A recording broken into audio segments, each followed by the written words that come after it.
Hey everyone, I just wanted to make this quick video to go through actually overcoming the building muscle and actually encountering a plateau of sorts. So this will be mostly helping you in cases where you've basically already started to build muscle for a couple of months or a body, and mostly you've hit kind of the point where you actually don't see a progress. You would most likely experience it like at least for the last week or two, and I wanted to go through one of the ways that you can quite easily and effortlessly, let's say, restart this process, because I think making it easier and implementable for each one of you makes the most sense to actually first discuss on this channel, and in that way we can actually leverage these techniques all together. So the main point of kind of this video I wanted to go through is to basically change your exercise structure or the way you actually approach the gym. There is one fundamental thing we have to lay out is that your body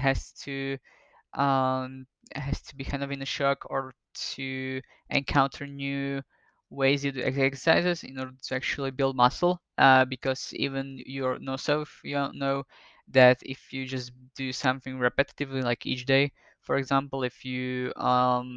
literally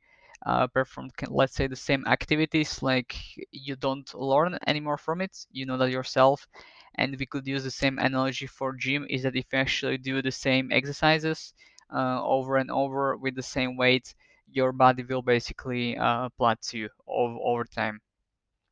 And it works same as with learning as in the gym, if that if you actually introduce new elements, let's say, to the workouts, then you will quite fast actually see improvements in the area that you actually want to. And the main kind of I would say thing we actually want to discuss today is actually the muscle building process, in which you could actually, I would say, quite fast in just number of, let's say, days up to a week, actually see back your muscle gains. So this is mostly revolving around leveraging the ATP and PC system, which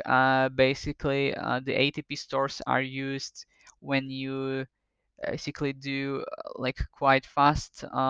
activities or exercises as well. So for example, they are leveraged in sprints, or if you are doing really short but let's say some heavier exercises as well. And this is why I want to discuss kind of leveraging, let's say, one rep sets, which you do multiple times of, but you also have, let's say, some longer pause periods in between actually those sets, which allow you to get those ATP stores back. Now, the reason why I do say that is because when you actually do those, let's say, sprinting, or you do those one rep exercises as well, then those ATP stores basically get burned up and used. And the reason why we actually want to do that is because they actually will promote the muscle growth you have, and on the other hand, they do take some time to build up, around 3 minutes, which is kind of the standard that you'll actually see, which is the reason why we are able to perform more reps in the long run when we actually take these pauses between the sets and get those ATP stores back. And one more caveat is that you made me thinking, like, why wouldn't I just, let's say, do 10 reps of in each set and then perform it again and again? And the main thing is that if we just perform, let's say, one rep, which is the one I will actually most advise, is that it's the most different one from the, let's say, sets you had before, because I think most of us are used to being taught to actually use, let's say, 8 to 12 reps for each of our sets, and just doing one rep for your set is, let's say, the most differential between what you and your body has been used to before. And on top of that, we would try to really do at least, I would say, 85% of your one rep max, so you can actually basically put almost the whole strength of the muscle into the actual set. The reason why I would actually do that is because when you actually perform that set in a quite high intensity, at this at I would say at least 80%, but 85% plus would be ideal of your 1 rep max. Then if you take a pause after that, you can actually do many sets with this higher, let's say, intensity and weights, and that will actually allow you to then basically perform quite a lot of reps that you wouldn't be otherwise able to do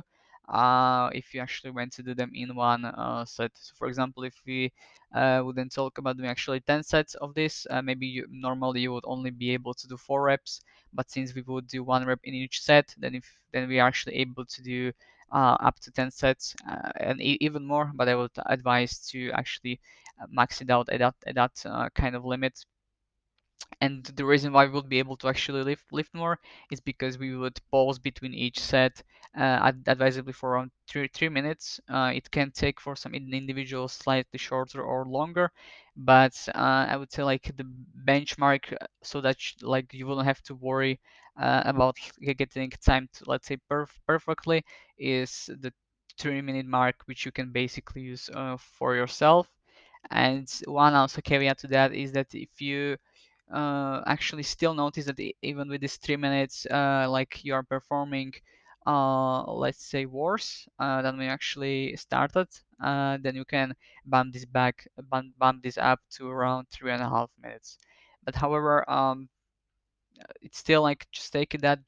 around 3 minutes should be quite sufficient for you in I would say like 95% of the cases as well. So that should actually help you to actually get let's say your gains back, and then in let's say in month, or let's say around 4 weeks, you can actually come back to your usual kind of regime that you had before, and keep building the muscle. And at the same time you can also alternate between each of those, basically increasing your 1 rep max, and then we are able to come back to this regime that we've talked about by building this muscle. And when you again come to the plateau, you can use this kind of scheme as well. So I hope that actually helps you if you are actually in this point, because this mostly comes when you actually are at least a couple of months into bodybuilding and you haven't really thought of actually changing the exercise or the structure you have. But I think it's quite a bit important to actually shock the system as well with kind of new exercises. Even I would say that myself, I've actually went through a body transformation before, and at least one. And I saw myself that when I was doing for a year the same exercises, it definitely didn't work. And only on the second time I was actually able to incorporate new exercises and completely change the routine. And in a couple of months, actually, I did encounter finally some progress. So I would mostly really advise that if you have actually come to this point, then most likely the most effortless way to actually test for at least a week is to change to this 1 rep sets, which you can perform at around 80 to at least 80% of your 1 rep max. 85 would be ideal, but basically to change kind of the structure you have, and then perform that with around 3 minutes pause between each set, and you would have at least 10 sets, so that in total will be 10 reps. So this will be most ideal for, let's say, the compound lifts, because those actually build up your body the best. So you can perform that on squats, on the let's also bench, let's say, or deadlifts would be ideal for this, because they actually incorporate like more muscle, kind of more muscles than just one. For example, if you only do it for biceps, it could be, I think just take too long, so I will mostly stick to the kind of compound exercises that we will actually have. So think that would cover it. Again, if you have any questions or some kind of overhead on this, also you can let me know in the comments. But hopefully it's been helpful. Thank you.